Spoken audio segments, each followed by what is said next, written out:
Hello everyone, good morning. Vijay study 91 में आपका स्वागत है। फ्रेंड्स, आज का टॉपिक है Jharkhand GK, science, history, polity सभी 50 प्रश्नों का महत्वपूर्ण संग्रह है जो आपकी आने वाली परीक्षा है जैसे CGL, JPSC, SI constable, police और अन्य परीक्षाओं में यहाँ से प्रश्न पूछे जा सकते हैं। सेंट्रल का एग्ज़ाम SSC, MTS यहाँ से भी प्रश्न पूछे जा सकते हैं। तो चलिए आज हम लोग महत्वपूर्ण प्रश्नों का टेस्ट लगाते हैं। 1929 में किसान सभा का गठन किसने किया था? तो फ्रेंड्स, 1929 में किसान सभा का गठन ठेवले उरांव ने किए थे। तो इसका करेक्ट ऑप्शन हो जाएगा आपका सी, ठेवले उरांव। और ये रांची के प्रथम सांसद भी थे। नेक्स्ट, झारखंड के किस जिले में गौतम बुद्ध अभयारण्य स्थित है? तो फ्रेंड्स, आप लोग को पता होगा गौतम बुद्ध अभयारण्य किस जिला में है? कोडरमा में। कहाँ है? कोडरमा जिला में है। तो इसका करेक्ट ऑप्शन हो जाएगा कोडरमा जिला, ऑप्शन डी।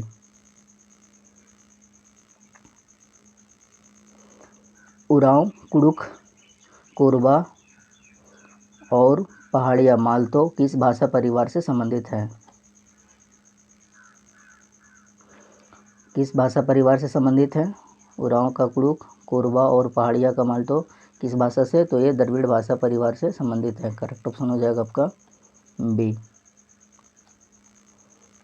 प्रश्न इंपॉर्टेंट है, सभी टेस्ट लगाइए और पूरा वीडियो देखिए, आपको यहाँ से बेनिफिट होगा। एग्जाम में यहाँ से प्रश्न देखने को मिलेंगे। प्रागैतिहासिक काल के दुर्लभ चित्र और गुफाएं किस जिले से प्राप्त हुए हैं? तो दुर्लभ चित्र प्राप्त कहाँ से हुए हैं? गढ़वा से, भवनाथपुर गढ़वा से प्राप्त हुए हैं। Correct option is A. Tej Singh के समय रामगढ़ राज्य की राजधानी कहाँ था फ्रेंड्स? तो तेज सिंह के समय रामगढ़ राज्य की राजधानी आपका इचाक था। कहाँ? Ichak. Correct option is B. सभी सेक्शन से प्रश्न लिए गए हैं। ढोकलो सोहर शासन व्यवस्था में पहान को अन्य किस नाम से जाना जाता है? ढोकलो सोहर शासन व्यवस्था किस जनजाति से संबंधित है? तो खड़िया जनजाति से है। खड़िया जनजाति से है, जो पहान का अन्य नाम भी है। उसका क्या है? कालो। पहान का अन्य नाम क्या है? कालो।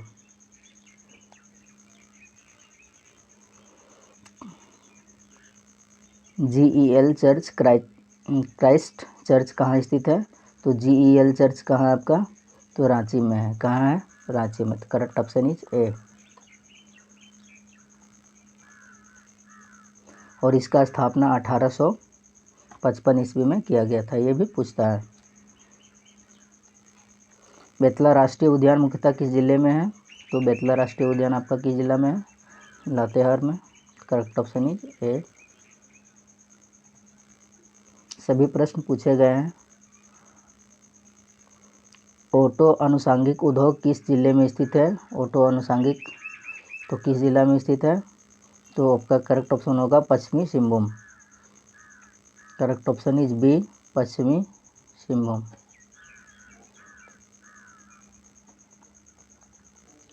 नेक्स्ट,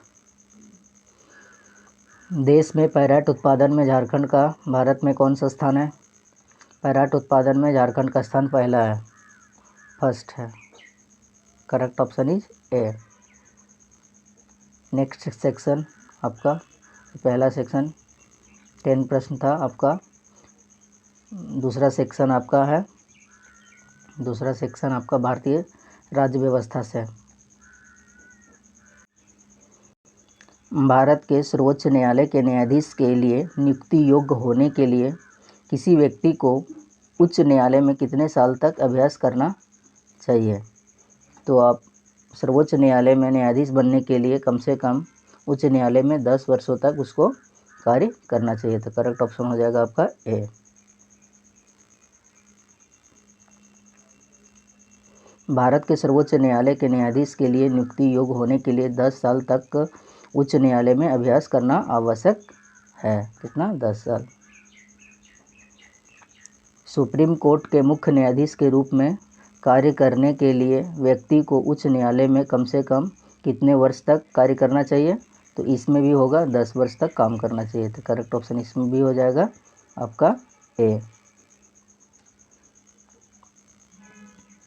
अभ्यास कर लीजिए, इम्पोर्टेंट प्रश्न है। प्रश्न यहाँ से हूबहू आपको देखने को एग्जाम में मिलेगा। भारत का संसदीय ढांचा किस देश के संविधान से लिया गया है? भारत का संसदीय ढांचा किस देश के संविधान से लिया गया है? तो आपका इंग्लैंड के संविधान से लिया गया है संसदीय ढांचा और एकल नागरिकता। एकल नागरिकता, ये भी ध्यान देना है। नेक्स्ट, अटॉर्नी जनरल और एडवोकेट जनरल के बारे में निम्नलिखित में कथनों पर ध्यान दीजिए। अटॉर्नी जनरल और एडवोकेट जनरल के बारे में आपको बताना है कौन सा सही है। कथन दिया हुआ है, भारत का सबसे बड़ा कानूनी अधिकारी अटॉर्नी जनरल है, करेक्ट है। राज्य का सबसे बड़ा कानूनी अधिकारी एडवोकेट जनरल है, ये भी करेक्ट है। तो दोनों करेक्ट है। तो इसका करेक्ट ऑप्शन हो जाएगा आपका सी, ए और बी दोनों करेक्ट हो जाएगा। आपको यहाँ से JSSC CGL JPSC में प्रश्न देखने को ज़रूर मिलेगा। अटॉर्नी जनरल भारत का महान्यायवादी, भारत का सबसे बड़ा कानूनी अधिकारी और सुप्रीम कोर्ट में भारत सरकार का वकील है, जबकि एडवोकेट जनरल राज्य का महाधिवक्ता, राज्य का सबसे बड़ा कानूनी अधिकारी होता है। तो ये भी ध्यान दिए।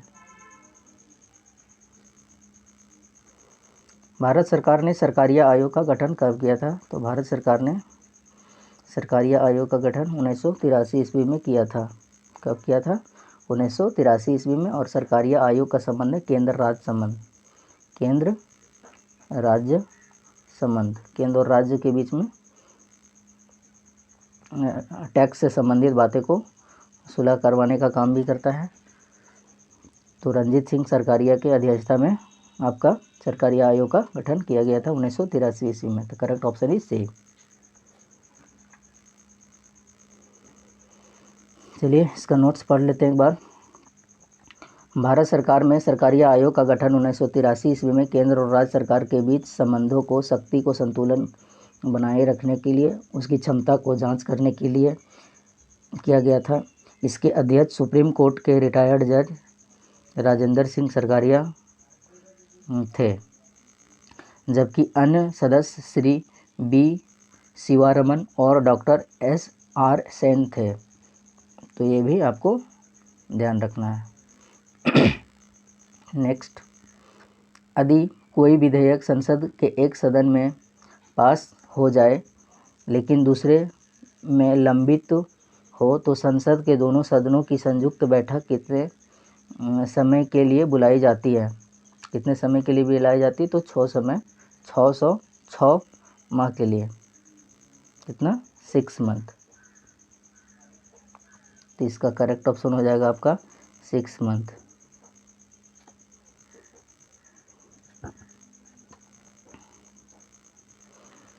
कोई वित्त विधेयक धन विधेयक है या नहीं, इसका निर्धारण कौन करता है? इसका निर्धारण कौन करता है? तो लोकसभा का स्पीकर। कौन करता है? लोकसभा का स्पीकर। और कौन सा आर्टिकल में है? आर्टिकल 110 में धन विधेयक से संबंधित है।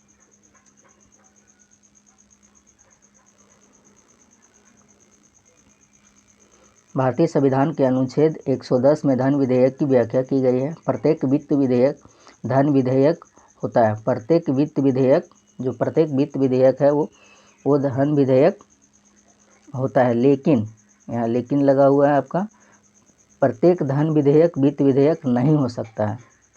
जो वित्त विधेयक है वो धन विधेयक हो सकता है, लेकिन धन विधेयक वित्त विधेयक नहीं हो सकता है। कोई वित्त विधेयक धन विधेयक है या नहीं, इसका निर्धारण लोकसभा का स्पीकर करता है। निम्नलिखित में किस केस में सुप्रीम कोर्ट ने संविधान के आधारभूत ढांचा का प्रतिपादन किया था? किस केस में बताया था संविधान का आधारभूत ढांचा के बारे में? निम्नलिखित में से किस केस में सुप्रीम कोर्ट ने संविधान की आधारभूत ढांचा की व्याख्या किया है? तो केशवानंद भारती। किसमें किया है? केशवानंद भारती बनाम केरल राज्य 1973। करेक्ट ऑप्शन हो जाएगा आपका सी।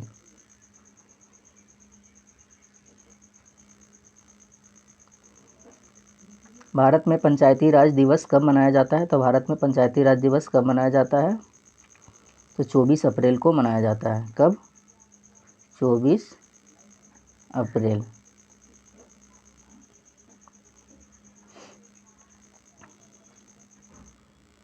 भारत में पंचायती राज दिवस 24 अप्रैल को मनाया जाता है क्योंकि इसी दिन 24 अप्रैल 1993 को 73वां संविधान संशोधन पारित किया गया था।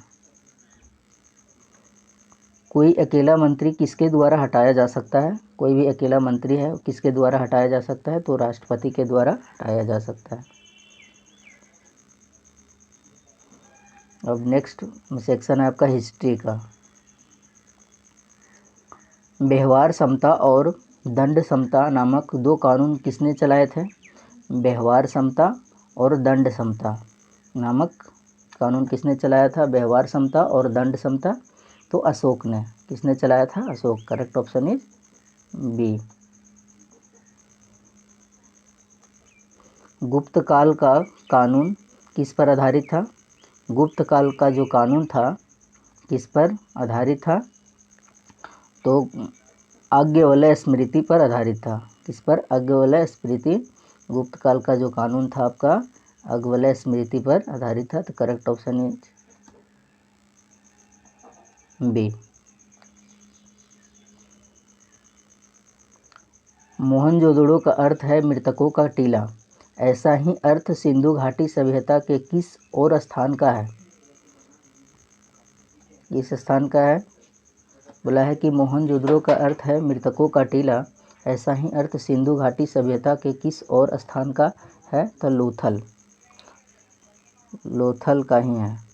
लोथ का मतलब होता है 100, तो इसका मतलब ही सेम मीनिंग निकलता है। चलिए व्याख्या देख लेते हैं। लोथल के लोथ शब्द का अर्थ है 100।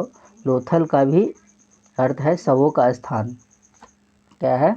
शवों का स्थान। और लोथल क्या है? आपका डॉकयार्ड है, बंदरगाह है। ये भी ध्यान रखना है।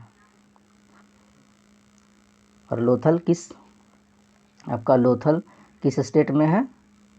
तो लोथल आपका गुजरात में है। कहाँ है? गुजरात। मौर्य काल में प्रमुख कर कौन सा था? मौर्य काल में प्रमुख कर कौन सा था? तो भाग एक टैक्स था। जो भाग था एक टैक्स था मौर्य काल में। तो करेक्ट ऑप्शन इज ए। भाग मौर्य काल की आय का प्रमुख साधन था। यह फसल का 1/4 से 1/6 भाग तक होता था। 1/4 से लेकर 1/6 भाग टैक्स आपका लगता था। तो करेक्ट ऑप्शन हो गया है आपका ये। निम्न में सुदामा गुफा से कौन संबंधित है? सुदामा गुफा से संबंधित कौन है? तो सुदामा गुफा से संबंधित है अशोक। इन्होंने ही बनवाया था। और सुदामा गुफा कहाँ है? आपका बिहार में है। कहाँ है? बिहार में। बिहार में है सुदामा गुफा। बराबर की गुफा ये भी है आपका बिहार में। करेक्ट ऑप्शन इज आपका ए। चलिए व्याख्या देख लेते हैं। सुदामा की गुफा बिहार में गया और जहानाबाद जिले की सीमा पर है। इसका निर्माण अशोक ने करवाया था। दक्षिण भारत के पांड्य वंश का चिन्ह क्या था? तो पांड्य वंश का चिन्ह था मछली। करेक्ट ऑप्शन इज ए। सभी प्रश्न महत्वपूर्ण हैं। आप इसका टेस्ट लगा लीजिए। आपको एग्ज़ाम में यहाँ से ज़रूर बेनिफिट मिलेगा किसी भी एग्ज़ाम में। भारतीय प्रागैतिहासिक काल के इतिहास का पिता किसे कहा जाता है? तो किसे कहा जाता है? रॉबर्ट ब्रूसफोर्ड को कहा जाता है। किसको? तो करेक्ट ऑप्शन हो जाएगा आपका C. Robert Bruce Foote. Correct option is C. प्रागैतिहासिक काल का पिता किसे कहा जाता है? तो रॉबर्ट ब्रूसफोर्ड को कहा जाता है। रॉबर्ट ब्रूसफोर्ड को भारतीय प्रागैतिहासिक कालीन का पिता कहा जाता है, इतिहास का पिता कहा जाता है। बिंबिसार का दूसरा नाम क्या था? बिंबिसार का दूसरा नाम क्या था? तो श्रेनिक था। क्या था? बिंबिसार का दूसरा नाम क्या था? श्रेनिक था। और बिंबिसार किस वंश के संस्थापक थे? हर्यक वंश के संस्थापक थे। बिंबिसार हर्यक वंश के संस्थापक थे। और इसके पुत्र का नाम क्या था? अजातशत्रु। अजातशत्रु, इसका पुत्र का नाम था, क्या था? अजातशत्रु, जो मगध साम्राज्य के राजा था। मगध साम्राज्य का राजा था। और देवानाम प्रियदर्शी किसको बोला जाता है? अशोक को। किसको? अशोक को देवानाम प्रियदर्शी बोला जाता है। तो ये भी ध्यान रखना है, प्रश्न यहाँ से बनते हैं। बिंबिसार को जैन धर्म के ग्रंथों में श्रेणी कहा गया है। बिंबिसार हर्यक वंश का संस्थापक था। नागानंद की रचना किसने की थी? नागानंद की रचना किसने किया था? तो हर्षवर्धन ने किया था। किसने किया था नागानंद की रचना? हर्षवर्धन ने। रत्नावली की भी रचना हर्षवर्धन ने किया था। और ह्वेनसांग जो थे, ह्वेनसांग, ये किसके शासनकाल में आए थे? तो ये भी हर्षवर्धन के काल में ही आए थे। ह्वेनसांग जो थे हर्षवर्धन के काल में आए थे। ये भी ध्यान रखना है। आपको कमेंट में बताइएगा कि कालिदास की प्रमुख पुस्तकें कौन कौन सी हैं। कमेंट में आप लिखिएगा पूरा डिटेल में। चलिए इसका व्याख्या पढ़ लेते हैं। नागानंद नामक प्रसिद्ध पुस्तक की रचना हर्षवर्धन ने की। हर्षवर्धन वर्धन वंश का राजा था, जिसने 606 ईस्वी से 647 ईस्वी तक राज्य किया। हर्ष स्वयं एक विद्वान व्यक्ति था। नागानंद बौद्ध धर्म में काफ़ी प्रसिद्ध है। जो नागानंद है बौद्ध धर्म में काफ़ी प्रसिद्ध है। तो आपको पूछ लेगा नागानंद जो रचना है वो किस धर्म को ज़्यादा प्रमोट करता है? तो बौद्ध धर्म को। श्वेतांबर किसके नेतृत्व में विकसित हुआ था? जो जैनियों से संबंधित है, दिगंबर और श्वेतांबर, तो किसके शासनकाल में प्रसिद्ध था? तो श्वेतांबर आपका स्थूलभद्र से संबंधित है, भद्रबाहु से। और जो दिगंबर होते हैं वो भद्रबाहु से संबंधित हैं। दिगंबर जो नग्न व्यवस्था में रहते हैं ज़्यादा, दिगंबर जैन लोग। तो आपका करेक्ट ऑप्शन हो जाएगा श्वेतांबर संबंधित हैं स्थूलभद्र से। और ऋषभदेव जैन धर्म के 23वें तीर्थंकर हैं। कौन है 23वें तीर्थंकर? और झारखंड में इनका संबंध है पार्श्वनाथ की पहाड़ी।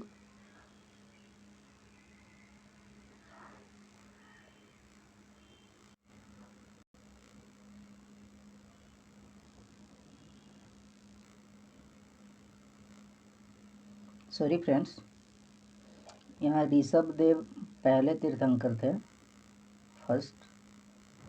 23वें तीर्थंकर पार्श्वनाथ थे। महावीर स्वामी 24वें तीर्थंकर थे। ये ध्यान रखना है। नेक्स्ट,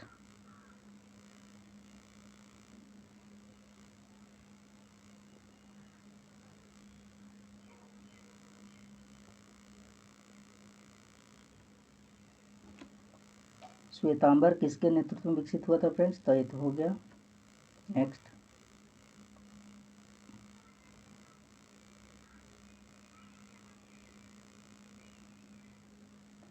अब आपका साइंस और टेक्नोलॉजी का प्रश्न है। 11 मई राष्ट्रीय प्रौद्योगिकी दिवस मनाया गया है। भारत की तकनीकी प्रगति को याद दिलाने के लिए हर साल 11 मई को राष्ट्रीय प्रौद्योगिकी दिवस मनाया जाता है। 11 मई को ही क्यों मनाया जाता है फ्रेंड्स? तो 11 मई को भारत में अपनी पहली सफल शक्ति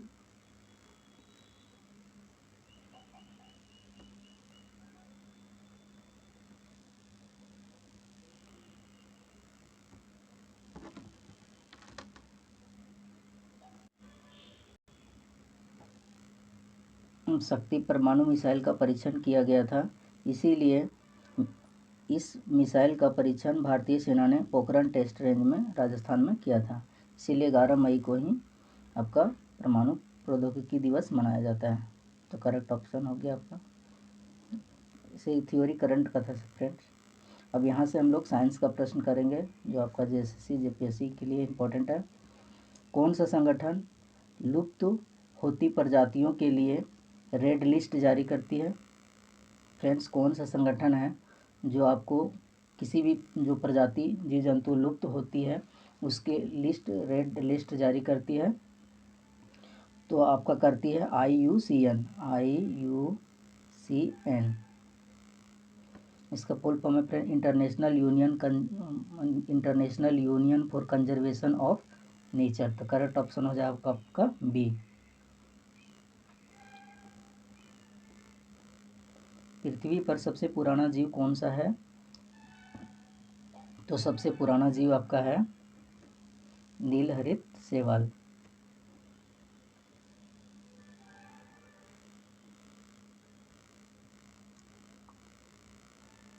डबल हेलिक्स डीएनए का मॉडल किसने प्रस्तुत किया था फ्रेंड्स? डबल हेलिक्स मॉडल का डीएनए संरचना का प्रस्तुत किसने किया था? तो आपका करेक्ट ऑप्शन हो जाएगा सी, वाटसन तथा क्रिक ने। ये सब प्रश्न पूछे जाते हैं, आपको देखने को एग्जाम में ज़रूर मिलेगा। लेनिन नामक पदार्थ जमा होता है, कहाँ जमा होता है?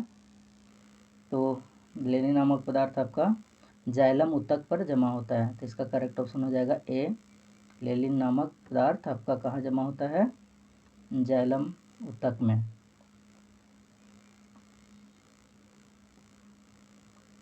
डीएनए की श्रृंखला बंधी होती है। डीएनए की श्रृंखला किससे बंधी होती है?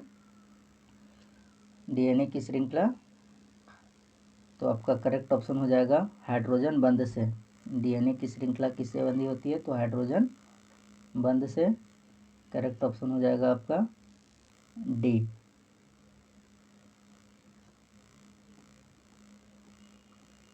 डीएनए अणुओं के संयोजन में कितने प्रकार के नाइट्रोजनी क्षार भाग लेते हैं? फ्रेंड्स, डीएनए अणुओं के संयोजन में कितने प्रकार के नाइट्रोजनी क्षार भाग लेते हैं? तो 4 आप लोग पढ़े होंगे।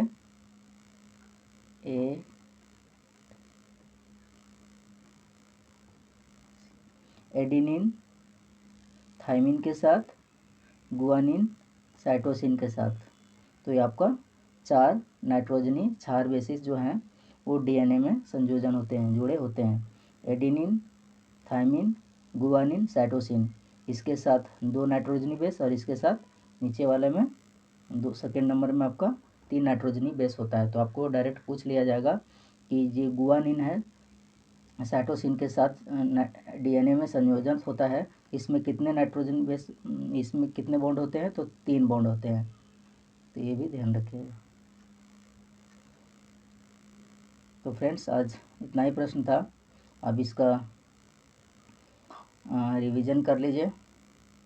आपको यहाँ से प्रश्न देखने को ज़रूर मिलेगा जेपीएससी, जेएसएससी, सीजीएल में, एक्साइज कांस्टेबल में। अगर वीडियो अच्छी लगे लाइक शेयर कमेंट सब्सक्राइब कर लीजिएगा चैनल। धन्यवाद।